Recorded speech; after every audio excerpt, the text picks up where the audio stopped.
Shalom adik-adik, bertemu lagi dengan Kak Grace di sekolah minggu online GKI Klaten.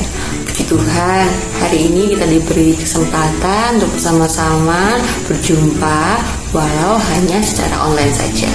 Bagaimana nih kabar adik-adik? Semoga adik-adik di rumah, papa mama dalam keadaan sehat. Sebelum kita melanjutkan firman hari ini, mari kita bersama-sama berdoa. Bapa kami yang di surga, terima kasih untuk penyertaan-Mu Tuhan. Kau izinkan kami beristirahat tadi malam, dan hari ini kami boleh bangun dalam keadaan sehat. Sebentar lagi Tuhan, kami akan menerima firman-Mu. Kami mohon pimpinan Roh Kudus-Mu Tuhan menyertai kami. Dalam nama Tuhan Yesus kami berdoa, amin. Adik-adik masih ingat nggak di mana Tuhan Yesus melakukan mujizat yang pertama?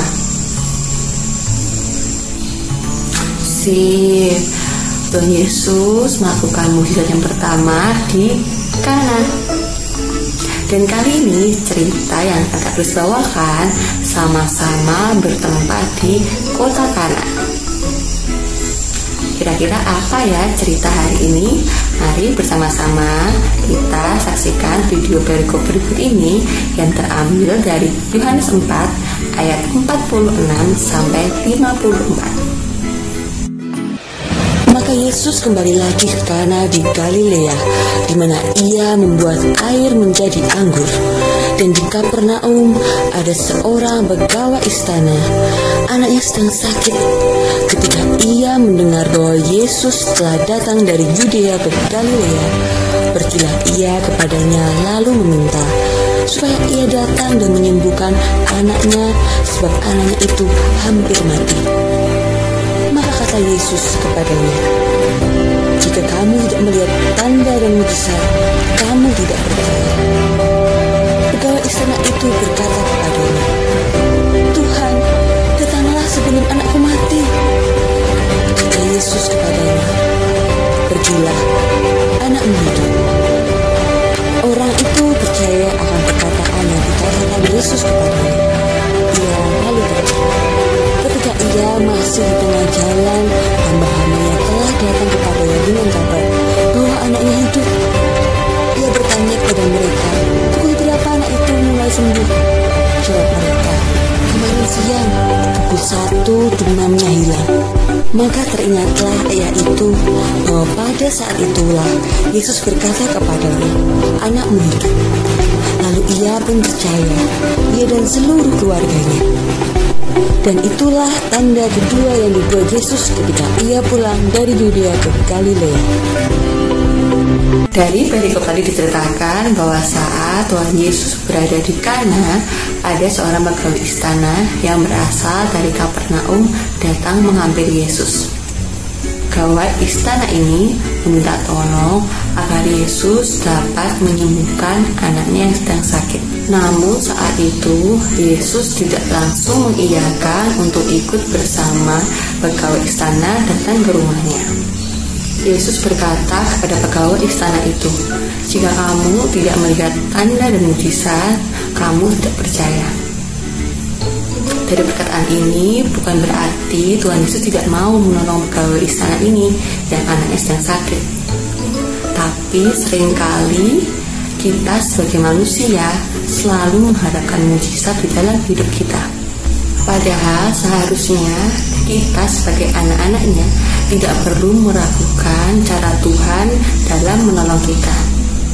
Tuhan punya caranya sendiri untuk menolong anak-anaknya yang dikasihinya.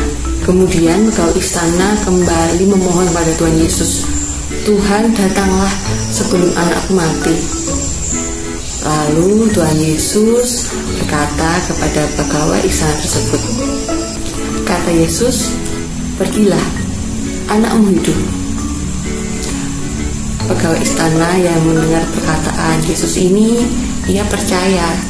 Lalu ia menuju ke rumah.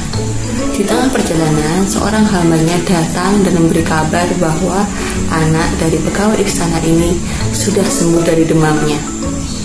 Pegawai istana ini begitu bersyukur saat ia memiliki iman dan percaya akan kuasa Yesus. Akhirnya anaknya bisa sembuh dari sakit.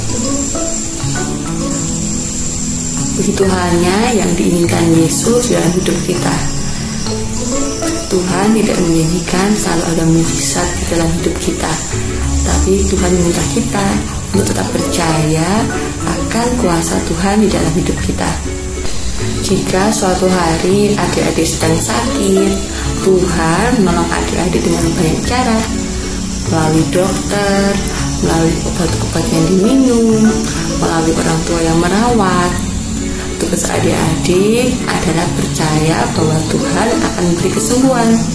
Selain itu, adik-adik harus taat perintah dari dokter, harus mau minum obat, harus taat sama perintah orang tua juga, istirahat yang rutin, dan minta kesembuhan hanya kepada Tuhan.